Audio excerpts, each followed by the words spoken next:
sir. What's good, YouTube? Man, welcome to my reaction channel. Now, before we get into this video, bruh, this pissed me off. So I'm looking at my watch time, right? And only 71.2% of y'all are not subscribed to my channel. Why? Bruh, subscribe, bruh. I'm here to stay. I post every week. It's not that hard to subscribe. It's free, bruh. Just subscribe. Now, today, we got a different topic today. So today, this video is about a man who sold his soul. His name is Robert Johnson. This is interesting, so we'll definitely see what's going on. I'm not gonna talk your heads off though. We just gonna get right into this video, man. I'm gonna throw the screen recording up on the screen right about now. Let's get into it, man.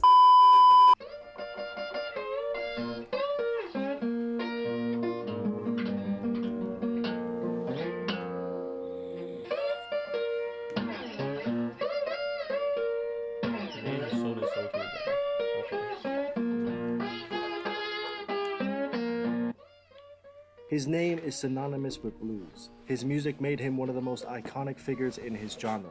He is cemented as a legend. And yet, very little is known about Robert Johnson.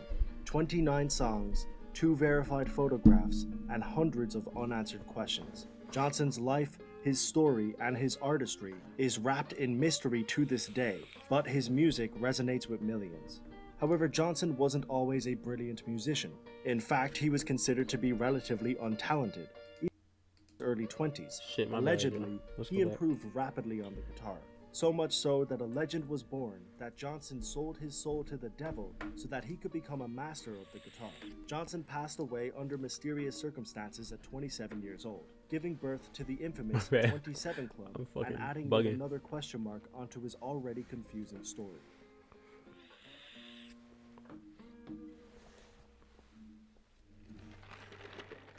Robert was born on the 8th of May, 1911, to parents Julia Dodds and Noah Johnson in Hazelhurst, Mississippi. His mother had already given birth to 10 kids with her husband Charles, but Robert was born out of wedlock illegitimately and had a father who he most likely never met or spoke to. His stepfather, Charles, was a reasonably successful landowner, but after getting into a dispute with a lynch mob, he was forced to move to Memphis, and Robert would eventually be sent there to live with him until he was around 8 or 9 years old. At that age, he moved back to Mississippi to live with his mother and her new husband, Dusty Willis. In his teenage years, Robert began to gain an interest in music and dabbled in some different aspects of it. I'm sorry, y'all. Fucking loud ass TV upstairs, so just ignore it if you can. I'm recording this kind of late, so I'm not in the house by myself. I don't even know if I can hear it, but I apologize if you can. Let's get back into the video though. Learned the basics of the guitar from one of his brothers, and he was cited as being a talented harmonica player. We can also assume that he was writing songs and singing during this time. Okay, but he was a all good of musician. this wasn't very appealing to his new stepfather, who wanted him to work on the plantation fields. This would lead to a conflict between the two, and while he was still a teenager, Robert would try and find his own freedom and independence. This started when he was 19. He married a 16-year-old Virginia Travis on the 17th of February. Nigga was 19, he married a 16-year-old? What? What?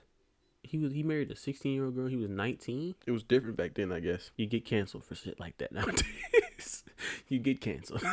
That shit is so weird, bro. I don't give a fuck. That's a fucked up old way that people had, bro. 1929, but unfortunately, she would die a year later while giving birth. Robert was now a 20-year-old widow with a stepfather he didn't like, a father he never met, and a wife who had just passed away. And lest we forget, he was an African-American man living in the South in the early 20th century. Basically, Robert had an intense childhood, and his adult life wasn't looking very good either. At this stage, all Robert really had was his music. Shit. Son House.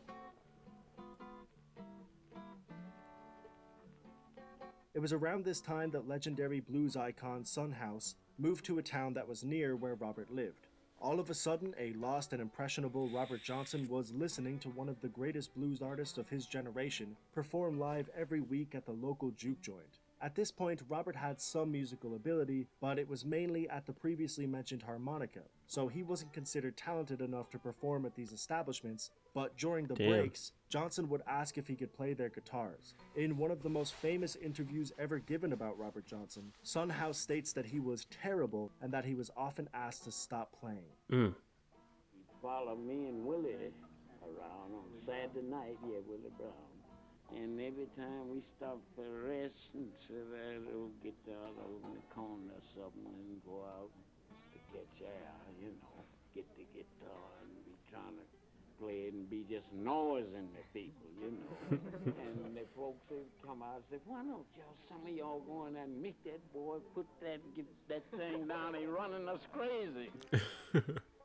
Johnson may have been in the correct environment to observe the music he wanted to play, but because of his lack of resources and the ridicule he was subjected to when he attempted to perform, he was in the wrong environment to learn. This may have been the reason he left. He did remarry in 1931, but that didn't stop him from traveling around the South for about a year. This is a confusing space of time that is responsible for many of the myths revolving around Johnson.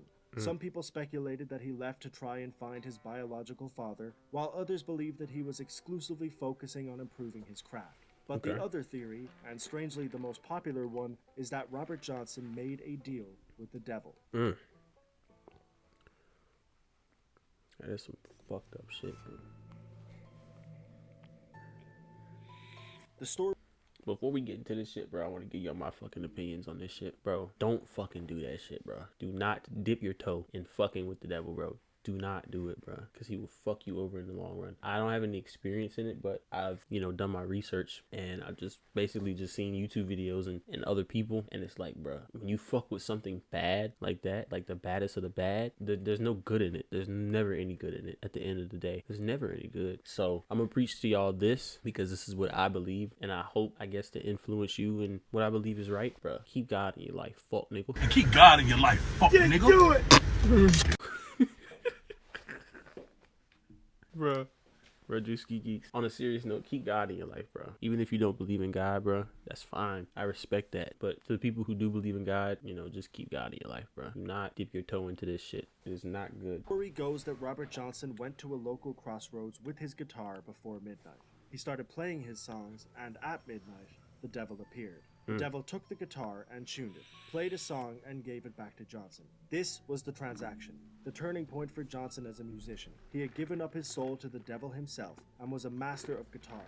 But with this, his soul was doomed to hell, and an untimely demise was in his future. Why would you do that shit, bro? This is what happened is because of a man named Liddell Johnson, who in 1971 said that this was the way to sell your soul, and that his brother Tommy had actually done this. There was no relation between Tommy and Robert, but that didn't stop people from taking this tale and attaching it to Robert's name. At least that's how the story goes. It's obviously a far-fetched tale, but it shows us how impressive and quick Johnson's improvement must have been. The only way the public were able to justify his talents was with a story that was this insane, which in itself tells us why Robert Johnson was so good. One thing is almost certain. Between the years of 1930 and 1932, something happened that made 30s. Johnson go from being considered embarrassingly bad to one of the greatest guitarists of all time. Like when he finally in returned 2 years, to play though? for Son House, Yeah. nobody was telling him to stop. He was so good, when he finished, all our mouths were standing open. Wow. Johnson took his new talents and began traveling with fellow artist Johnny Shines, where he improved his craft even further, but he still hadn't recorded anything and his talents were being wasted. It was the mid-1930s and his second wife had passed away. Johnson was determined to record and make a name for himself. He went into a man named H.C. Spears' store, who worked for the ARC record label. Finally, in November of 1936, Johnson was in a studio recording the first of his almost 30 songs. He would continuously return to record until the summer of 1937. He made okay money doing this and had amassed a small but loyal fan base, but Johnson wasn't a household name by any means. His music had some dark undertones. Songs like Me and the Devil Blues, If I Had Possession Over Judgment Day, Hellhound on My Trail, and of course, Crossroad Blues. Dark themes like hell, the devil, and death were prominent in his music, and this did nothing but add fuel to his already dark image. Hmm. But this was par for the course for blues. These weren't new thematic explorations, they were cemented attributes of the genre, but people emphasized Johnson's dark lyrics to add to the narrative, even though there were hundreds of similar acts doing the same thing. Okay. Regardless, the recordings were done, and unfortunately, that would be Johnson's entire discography, because a year later, he would die. Hmm. Johnson's death. On the 16th of August, 1938, Robert Johnson, aged 27, was found dead. Very little is known about the specifics of his untimely demise. In fact, the actual date he died wasn't discovered for another 30 years when music journalist Gail Dean Wardlow found his death certificate. It didn't have any cause of death, so we weren't given any answers in that department, but of course, there are theories. The first theory, which is the most plausible and the most boring, is that Robert died from untreated syphilis that he had inherited from one of his parents. It was a common problem for low-income families at the time, and it's entirely possible that Johnson was a victim of this. But if you haven't figured it out yet, nothing is ever black and white with Robert Johnson. And as you probably expected, there is a second theory that Johnson was murdered. Johnson had been performing for a few weeks at a country dance that was only 15 miles away from where he was found. Allegedly, he was flirting with a married woman at these dances. Her husband gave Robert a drink, but Sonny Boy Williamson, a fellow musician and friend of Johnson, slapped the drink out of his hand and told him that it was dangerous to accept drinks from unknown people. Johnson was angry at Williamson for doing this, and he accepted a second drink from the husband, which he did consume. Williamson wrote an account about this, and he was a well-respected figure of the blues community who had a confirmed association with Johnson, so it is entirely possible that he was telling the truth. I'm not gonna lie, he looked like he could have slipped something, bro. I'm not gonna lie, bro. Them old niggas was grimy back then, bro. They would do anything. It was I'm gonna slap the shit out of you. Oh, wow! If you talk crazy to me. And if you fuck with my girl, you gonna die. I feel like murder was not looked down upon as much as it is nowadays. These motherfuckers would have done anything, but I don't fucking know. Let's get back into the video, man. Whether Johnson was actually poisoned is a different story altogether. However, Robert Mac McCormack, a notable blues researcher, claimed that he tracked down the man who killed Johnson and actually got a confession from him. Whoa. He declined to reveal the name or release the confession, which seems like a strange thing to do. If you were a blues researcher and found out who killed one of the genre's biggest icons, it's very strange that you wouldn't release that information. But these accounts and statements have made this second theory more believable, and a lot of people do believe it to be true. Either way, the end result was the same. Johnson had passed at the young age of 27, with very few answers as to what happened, concluding his already insane life with an ending that was incredibly unfortunate and untimely, but morbidly fitting for such a mysterious and interesting character. Some of his friends, associates, and peers wouldn't find out about his death for a long time, not until they looked for him and realized through word of mouth that he was gone. It seemed as if Johnson would fade into obscurity. For 2 decades after his death, he remained a relatively unknown figure in the music world, but in 1961, Columbia Records released the album King of the Delta Blues Singers, a compilation of Johnson's work that would achieve immense success and bring his music to a wider audience. Hold on, after 20 decades though? That's crazy as fuck. That is so wild, bro. Did he say 20? Nah, not 20 decades, because 20 decades is 2 decades, I guess. 20 years? 20 years is crazy, bro. 20 years is wild. Like, he made a deal with the devil, got popping, never got to touch that money. This just goes to show you, you fuck with the devil, he's not looking out for you, bro. I bet you if he's in hell right now, bro, I bet you he's fucking miserable as fuck. On top of just being in hell. He's miserable as fuck. He's like, damn, bro, my shit popped off. 20 years after I died, I'm not touching none of that money. I'm not living that lifestyle with all that money. You feel me? He's pissed. I know he is. And hey, bro, to make it cutthroat, that's what you fucking get. You feel me? You fucked with him. But back into the video. It was widely considered to be one of the greatest albums of all time, and it solidified Johnson as a blues legend. He was finally recognized, and while he wasn't able to enjoy the fruits of his labor, the world could enjoy his work and admire his greatness. His dream of becoming one of the greatest blues artists of all time was finally realized.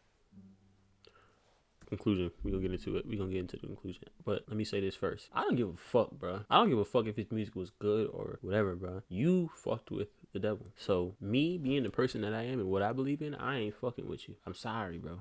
I'm sorry, bro. If you were that weak-minded to go talk to him, if you were that weak-minded to go, you know, mess with him, I can't fuck with you, bro. I'm sorry. I keep a cross around my neck, you feel me? If I was in a room with him, I could probably feel the fucking, you know, the aura. You know what I'm saying? I could probably feel that shit. And I would, you know, exclude myself, get myself up out of there, you feel me? Robert Johnson probably didn't sell his soul to the devil, but he did give his soul to blues. It could be argued that what Johnson managed to do in his short life was one of the greatest feats ever achieved by a musician. His short discography changed blues forever and influenced hundreds of notable musicians and continues to do so to this day. He won a Grammy in 1990 for Best Historical Album. His song Crossroad Blues was inducted into the Grammy Hall of Fame 8 years later, and he was inducted into the Rock and Roll Hall of Fame in 1986. He has been cited as an influence to artists like Mick Jagger, Fleetwood Mac, Bob Dylan, and Eric Clapton. He did all of this in a very short span of time, with a life that was as difficult as any. He overcame it all and persevered to become one of music's most important icons. It's very difficult to distinguish fact from fiction when it comes to this man. The historical inaccuracies, conspiracy theories, and sheer lack of any substantial documentation make his story a confusing one, but one thing is for certain: Robert Johnson was a legend. Okay. Yeah, that's the end of the video, man. First thing I want to say is thank you for watching the video all the way through. You know what I'm saying? I really appreciate you. I'm gonna need you to like and subscribe though. This is not a video where I press you about the like button. I'm on my chill vibe, you feel me? I don't feel like pressing nobody out. Yeah, I'm gonna need you to like the video and subscribe, bruh. And turn on the post notifications so you'll be notified every time I post a video. I post once a week, you feel me? I'm here to stay, you feel me? I'm on this grind, you feel me? But I'm gonna need y'all to go fuck with this channel. A link to the original video and a link to subscribe to this channel will be in the description. But yeah, that wraps it up, man. I don't want to talk your heads off, so I'm gonna get y'all up out of here. But before I go, I do have a motto that I like to say around here, and here it goes: if you fuck with my vibe, like and subscribe, man. That's the motto around here. Get used to it. And that's all I got to fucking say, man.